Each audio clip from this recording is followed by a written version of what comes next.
Assalamu alaikum and welcome you all to the JK Life Science Academy. So far we have completed from the microbial genetics, we have completed conjugation along with its questions, numerical questions. We have completed transformation without questions, and now today's lecture we will discuss in detail what is transduction, and then in the next lecture we will take questions both from transformation as well as transduction, and we will try to solve those questions here.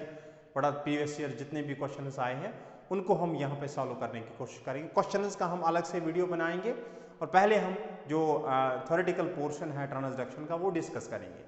Transformation में आपको अगर याद होगा, transformation में हम क्या करते थे, intake of naked DNA by competent bacteria, and what is competence is the ability to take the DNA. वहां पे किसी वेक्टर की जरूरत नहीं पड़ती थी, वहां पे हम किसी वेक्टर के मीडिएटेड डीएनए को ट्रांसफर नहीं करवाते थे, जीन को ट्रांसफर नहीं करवाते थे, प्लाज्मिड को ट्रांसफर नहीं करवाते थे। लेकिन in transduction we are using vectors, and in this case जो हम यहाँ पे डिस्कस करेंगे, यहाँ पे जो हम वेक्टर यूज करेंगे that will be a virus. That virus will act as a vector and that virus will transform one gene from one bacteria to the another bacteria. So difference between transformation and transduction is that in transformation there is no use of vector, it is just intake of naked DNA by competent bacteria, whereas in transduction the concept is that transduction is vector mediated gene transfer, vector mediated gene transfer, जिसकी best example जो पहले discover किया था, transduction was discovered by Lederberg and it was discovered by Zender and Lederberg in Salmonella typhinureum, और definition क्या बनेगी, vector mediated gene transfer across the bacteria. अब जो ये ट्रांसडक्शन है, it is of two types, one is the generalised transduction and another is the specialised transduction. Generalised transduction कोई भी bacteriophage जो है virus, bacteriophages are the viruses that attack the bacteria, उनको हम बोलते हैं बैक्टीरियोफाज। जर्नलाइज्ड की केस में यहाँ पे लाइटिक सेल होता है, वायरस अटैक करता है बैक्टीरिया को और वहाँ पे लाइसिस हो जाती है बैक्टीरिया की और ढेर सारे वायरल पार्टिकल्स बाहर आते हैं। लेकिन स्पेशलाइज्ड ट्रांसडक्शन में ऐसा नहीं होता है, यहाँ पे क्या होता है, जो वायरल जीनोम है वो इंटीग्रेट होता है बैक्टीरियल जीनोम के साथ। जर्नलाइज्ड ट्रांसडक्शन में इंटीग्रेशन नहीं होती है, लेकिन स्पेशलाइज्ड ट्रांसडक्शन में इंटीग्रेशन होती है, वो हम इन डिटेल डिस्कस करेंगे। तो पहले हम स्टार्ट कर लेते हैं जर्नलाइज्ड ट्रांसडक्शन क्या होता है। जर्नलाइज्ड ट्रांसडक्शन क्या, इसको बोलते हैं रैंडम ट्रांसडक्शन, और ट्रांसडक्शन फ्रीक्वेंसी यहाँ पे कितनी रहती है, 10⁻⁵। ट्रांसफॉर्मेशन फ्रीक्वेंसी कितनी थी, 10⁻⁻3, और ये उससे भी कम है, 10⁻⁵। इसकी बेस्ट एग्जांपल उस कौन सी वायरस दिखाती है जर्नलाइज्ड ट्रांसडक्शन, T2 फाजेस। तो ये क्वेश्चन भी आया था एग्जाम में, कौन से वायरसेस जर्नलाइज्ड ट्रांसडक्शन दिखाते हैं, तो T2 फाजेस। और ये वो वायरसेस होते हैं जिनके लाइफ साइकिल में लाइटिक साइकिल चलता है। वायरसेस हैव चॉइस, जब ये अटैक करते हैं ना होस्ट को, उसके बाद इनके पास चॉइस रहता है। उसका रेगुलेशन हम मॉलिक्यूलर बायोलॉजी में इन डिटेल डिस्कस करेंगे, रेगुलेशन ऑफ वायरल जीनोम। तो वहाँ पे वायरस के पास फिर चॉइस रहता है, ये लाइटिक साइकिल में जाए कि लाइसिस साइकिल में, या सॉरी ये लाइटिक साइकिल में जाए कि लाइसोजेनी में जाए, वो डिसाइड होता है। फिर वहाँ पे जो क्रो जीन्स होते हैं वो डिसाइड करते हैं, वो इन डिटेल हम इंशाल्लाह डिस्कस करेंगे। माइक्रोबियल जो हमारे पास मॉलिक्यूलर बायोलॉजी है वहाँ पे हम इन डिटेल डिस्कस करेंगे वो। तो यहाँ पे जर्नलाइज्ड ट्रांसडक्शन दिखाती है T2 फाजेस, और ये वो फाजेस होती है जो लाइटिक साइकिल दिखाती है, ठीक है। अब देखो जर्नलाइज्ड ट्रांसडक्शन में क्या होता है, ये वायरस है, with red colour is virus and with this black one is the bacterial. So this is bacterial cell,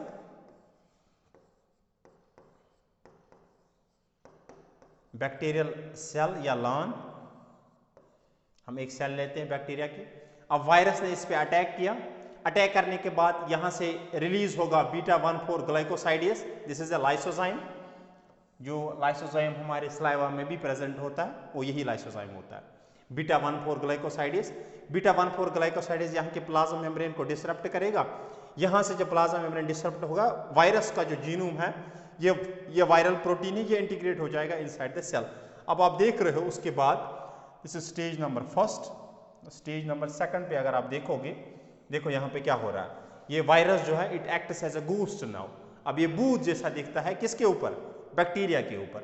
उसके बाद थर्ड स्टेज में क्या होता है, थर्ड स्टेज में होता है ढेर सारे वायरल पार्टिकल सेल के अंदर चले जाते हैं और उसके बाद यहाँ पे क्या होती है, जो बैक्टीरियल क्रोमोसोम है इसका डिसइंटीग्रेशन हो जाता है, इसकी लाइसिस स्टार्ट होती है, इसको फ्रेगमेंटाइज करते हैं, यही वायरल पार्टिकल्स इसको फ्रेगमेंटाइज करते हैं। ठीक है, अब यहाँ पे आप देख रहे हो फॉर एग्जांपल ये इंटीग्रेटेड क्रोमोसोम था, इंटीग्रेट था, यहाँ पे अब इसकी लाइसिस होगी, ए जीन एक फ्रेगमेंट में, बी जीन बी फ्रेगमेंट में, सी जीन सी फ्रेगमेंट में, डी जीन, इसी तरह कई सारे फ्रेगमेंट्स यहाँ पे बनते हैं। ऑल इन ऑल कई सारे फ्रेगमेंट्स बनते हैं, तो हम कह सकते हैं कई सारे जीन्स यहाँ पे क्या हो जाते हैं, फ्रेगमेंटाइज हो जाते हैं। ये बैक्टीरियल डीएनए जो आप देख रहे हो, इसकी हालत देख रहे हो कैसे हो, इसकी लाइसिस हो गई है और वायरल पार्टिकल्स यहाँ पे, वायरल पार्टिकल्स का रेप्लिकेशन हुआ है, ढेर सारे वायरल पार्टिकल्स यहाँ पे, जिसको बोलते हैं वायरल प्लाज्मिड हम कह सकते हैं, तो ये वायरल प्लाज्मिड बन के आता है। अब होता क्या है स्टेज नंबर 4 में, अगर आप यहाँ पे देखोगे स्टेज नंबर 4 में, अब कुछ वायरल पार्टिकल्स के अंदर तो वायरल पार्टिकल्स के अंदर तो वायरल प्रोटीन ही रहता है, लेकिन कुछ वायरल पार्टिकल्स के अंदर बाय चांस ये बैक्टीरियल डीएनए भी जाता है, बैक्टीरियल फ्रेगमेंट भी जाता है।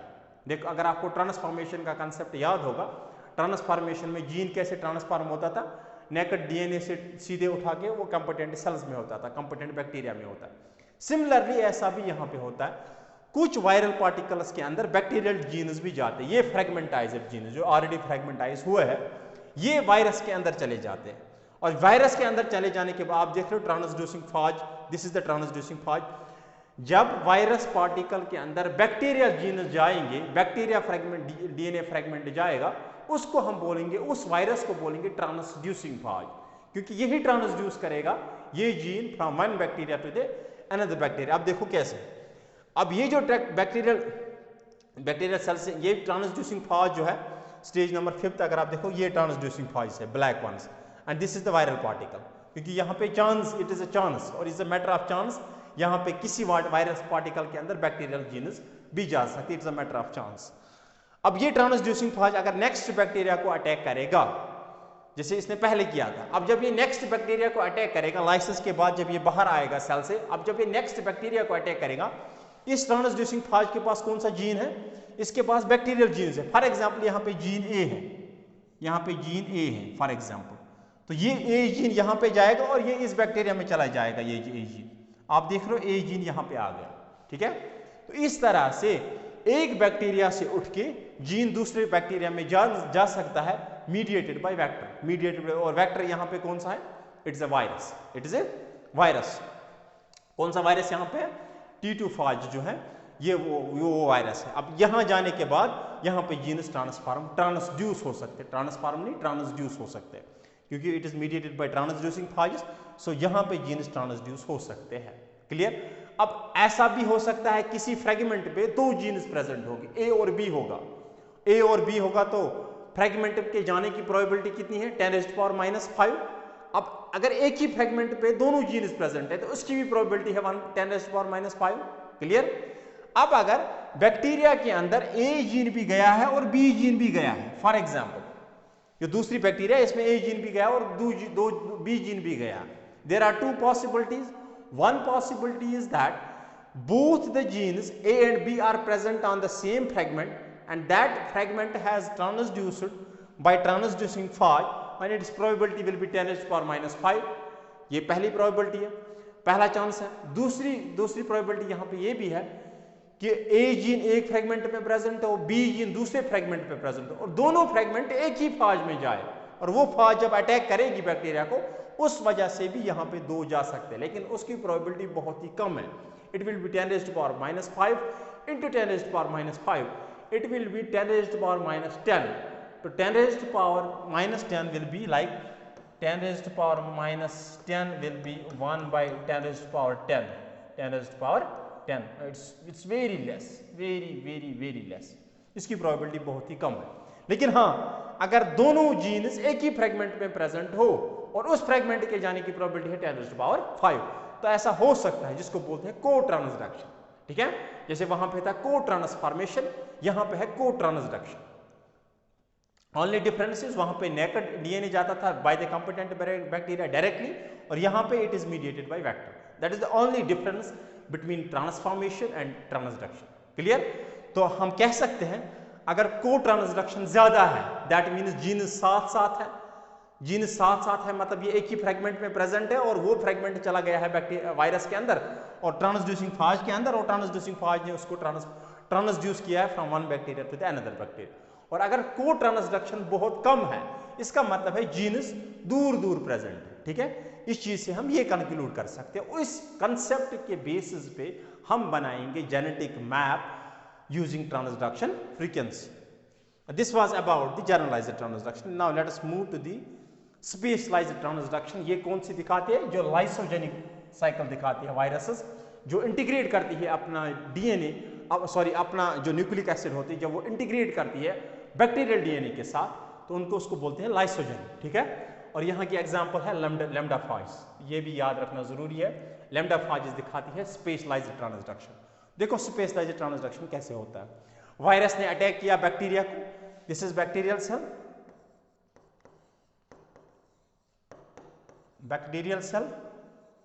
बैक्टीरियल सेल को अटैक करने के बाद ये वायरल पार्टिकल है एनवेलप्ड इन अ प्रोटीन।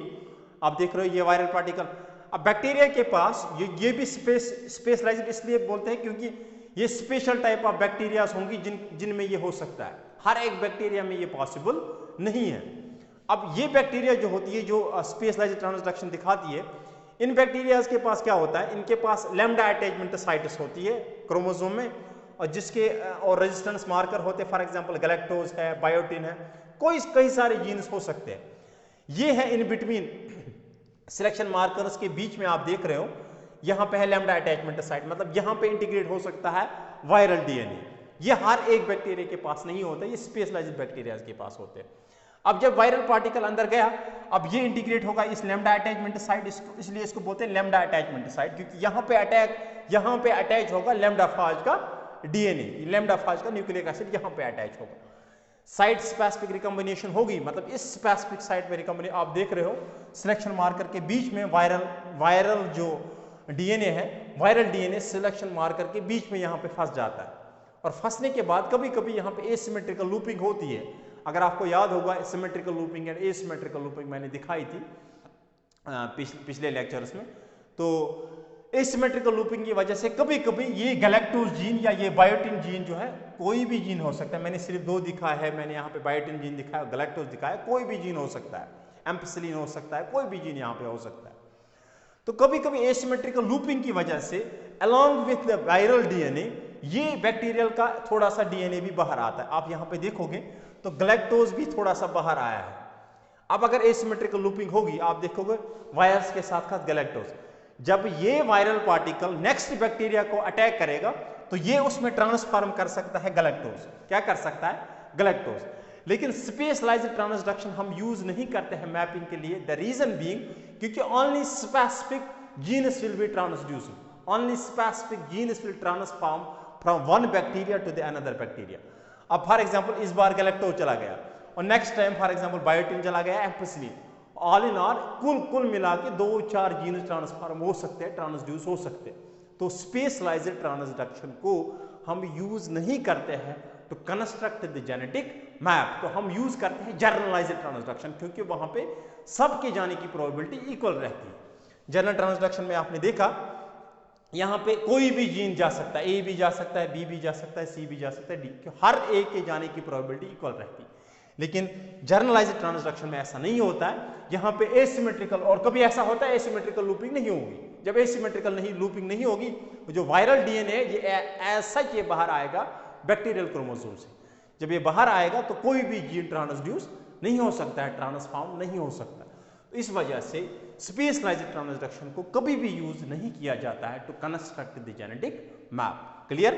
और अब यहाँ पे ये स्पेशलाइज्ड जीन ट्रांसफर सिर्फ गैलेक्टोज ट्रांसफर होगा। अब हम बनाएंगे मैप। उससे पहले एक स्टेटमेंट लिख लेते हैं, after entry into the bacterial cell, entry करने के बाद वायरल डीएनए इज इंटीग्रेटेड, ये इंटीग्रेट हो जाता है, ये स्पेशलाइज्ड का है, at specific sites of the bacterial chromosome, जिसको बोलते हैं हम site specific recombination. Now virus is called prophage. Integration के बाद जब बैक्टीरिया के साथ बैक्टीरियल क्रोमोसोम के साथ इंटीग्रेट करेगा वायरल डीएनए, डीएनए, उसको बोलेंगे प्रोफाज। और बैक्टीरिया जिसको अटैक किया है इस वायरस ने उसको हम बोलेंगे लाइसोजन। क्या बोलेंगे? उस बैक्टीरिया को हम बोलेंगे आफ्टर अटैक उसको बोलेंगे lysogen. The virus having choice between lytic and lysogenic cycle. उसके बाद वायरस खुद से डिसाइड करेगा। जब आप मॉलिक्यूलर बायोलॉजी में आप पढ़ोगे regulation of viral this replication, viral replication कैसे रेगुलेट की जाती है, वहाँ पे क्रो जीन्स का आप रोल पढ़ोगे तो वहाँ पे आपको खुद पता चलेगा कि वायरस खुद से डिसाइड करता है कि ये लाइसिस करेगा होस्ट सेल की या लाइसोजेनी में चला जाएगा। लाइसोजेनी का मतलब है कि इंटीग्रेट करेगा अपना डीएनए किसके साथ? बैक्टीरिया के साथ। तो ये डिपेंड करता है होस्ट की कंडीशंस कैसी होंगी, हेल्दी होस्ट होगा कि बीमार होस्ट होगा। अगर पता चला कि बैक्टीरिया ऐसा है वो ऑलरेडी बेचारा बीमार है तो वहाँ पे क्या लाइसिस करनी है, उसको ऑलरेडी मर चुका है। अगर वायरस को पता चलता नहीं ये हेल्दी होस्ट है, यहाँ पे ढेर सारा खाना मिल सकता है और मैं ढेर सारे वायरस यहाँ से बना सकता हूँ, तो वायरस बहुत ही चालाक होता है। वायरस क्या करता है उस टाइम अपना जो डीएनए है इंटीग्रेट करता है बैक्टीरिया डीएनए के साथ। जब बैक्टीरिया रेप्लिकेट करेगा साथ साथ में वायरल पार्टिकल्स भी बनते हैं। ठीक है, तो ये डिसाइड वायरस ही करता है। कैसे करता है इसका मैकेनिज्म जो है वो मॉलिक्यूलर बायोलॉजी में हम इन डिटेल डिस्कस करेंगे। ठीक है, तो virus is having choice between lytic and lysogenic cycle. ठीक है, अब हम बनाएंगे मैप। ट्रांसडक्शन मैपिंग प्रिंसिपल क्या है? It is similar to transformation. जैसे मैंने आपको बताया जैसे ट्रांसफॉर्मेशन का प्रिंसिपल है वैसे इसका भी है। The cotransduction frequency between closely situated genes will be high. क्यों होगी को ट्रांसडक्शन फ्रीक्वेंसी इनमें हाई? क्योंकि ये क्लोजली सिचुएट होंगे और क्लोजली सिचुएट होंगे तब पॉसिबल है कि एक बैक्टीरिया में अगर दो जीन्स गए हैं तो मैक्सिमम प्रोबेबिलिटी ये है कि दोनों जीन्स एक ही फ्रेगमेंट में प्रेजेंट हो, जिसको हम बोलते हैं को ट्रांसडक्शन। अब अगर को ट्रांसडक्शन ज्यादा है that means genes closely situate है, और अगर को ट्रांसडक्शन कम है that means genes are distinctly situated. इस कंसेप्ट को हम यूज करेंगे और इस कंसेप्ट से हम बनाएंगे genetic map. So this principle is similar to transformation. तो क्वेश्चन जो हम लेंगे, इसीलिए मैंने दोनों लेक्चर्स के मैंने अलग अलग इनके क्वेश्चंस नहीं बनाए। आपने देखा कंजुगेशन के लिए मैंने सेपरेट पहले कंजुगेशन का जो थ्योरेटिकल पोर्शन था वो कवर किया, उसके बाद इमीडिएट उसके बाद जो नेक्स्ट वीडियो थी उसमें मैंने उसके क्वेश्चंस दिखाए। लेकिन क्योंकि ट्रांसफॉर्मेशन और ट्रांसडक्शन का प्रिंसिपल एक ही है, इसके न्यूमेरिकल्स एक जैसे है, तो हम अब क्या करेंगे नेक्स्ट लेक्चर में इन डिटेल इसके जितने भी क्वेश्चंस आए उनको डिस्कस करने की कोशिश करेंगे। मैं दिखाऊंगा कैसे हम ये कंसेप्ट यूज करके एक जेनेटिक मैप बना सकते हैं। ठीक है, the concept is the cotransduction frequency between closely situated genes will be high and if cotransduction frequency is low the genes are distinctly situated. This is the concept. अगर cotransduction कम है genes are apart, genes are far away from each other. If co-transduction is more, genes are closely situated. ठीक है, तो with this we have completed this transduction, and inshallah in the next lecture we will take the numerical part. So I think इस lecture में इतना ही। See you in the next lecture. Please and please do subscribe more and more, share with your friends and comment. That's very important. ठीक है, अल्लाह हाफ़िज़।